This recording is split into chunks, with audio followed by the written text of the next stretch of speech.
Hi. So investments in Africa's renewable energy infrastructure are proving incredibly important because it sustains market growth while also granting access to electricity, which acts as a fundamental element in bolstering the economic development.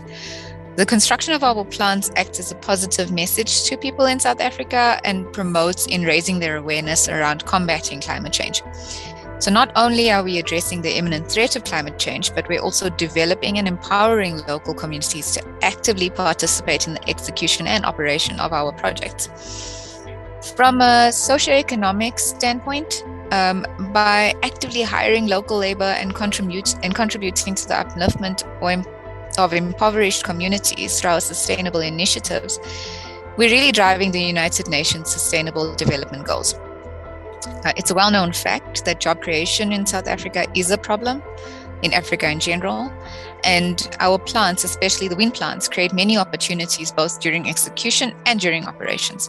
So we have to nurture our relationships with our local communities because they play an invaluable role in attaining the goals that our organization has.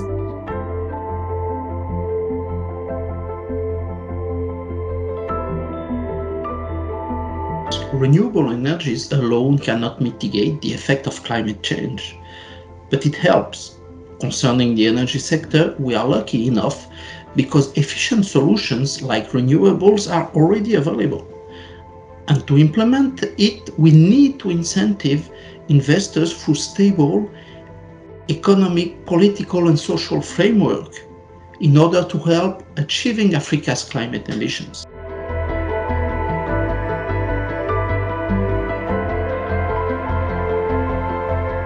So if we quickly look to Africa, less than 3% of cumulative emissions to date.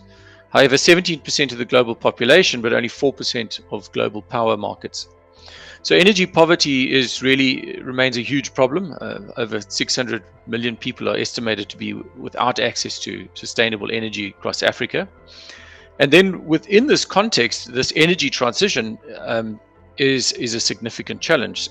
So we've estimated that the energy transition cost for Africa of only the current power market, so not addressing energy poverty, would cost $2.8 trillion by 2050. So this is potentially unaffordable. So I think that, yes, Africa does need to optimize its fossil fuel endowments, but that is a challenge because, as I said earlier, the global markets will not necessarily welcome that. It is going to have to be on a competitive basis. Africa can, however, and must also look to future markets and aim to leapfrog the technology growth curves that have been created by the developed market. I think they've got to focus on more dynamic policy environment that is more attractive to investments and to international technology partners. So this will certainly provide the best transition, and maybe that is what we've got to look at, an Africa just energy transition that creates growth and creates jobs, while perhaps being given some leeway to optimizing legacy industry and legacy revenues from fossil fuels.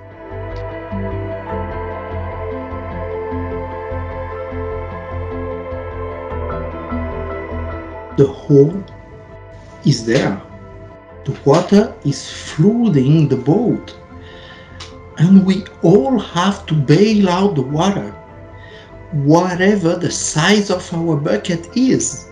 So the most important is that everyone, every authority, every company is aware that we have a serious issue. Means the one thing I would do is to communicate. And about renewable energies in general. People are the future leaders of our world. And if we make the effort now to give them all the knowledge to make better decisions than we did, it will really make a difference. So the European industry can really help by promoting development within Africa and supporting initiatives that raise awareness on climate change and renewable energy. And I think that will help a lot.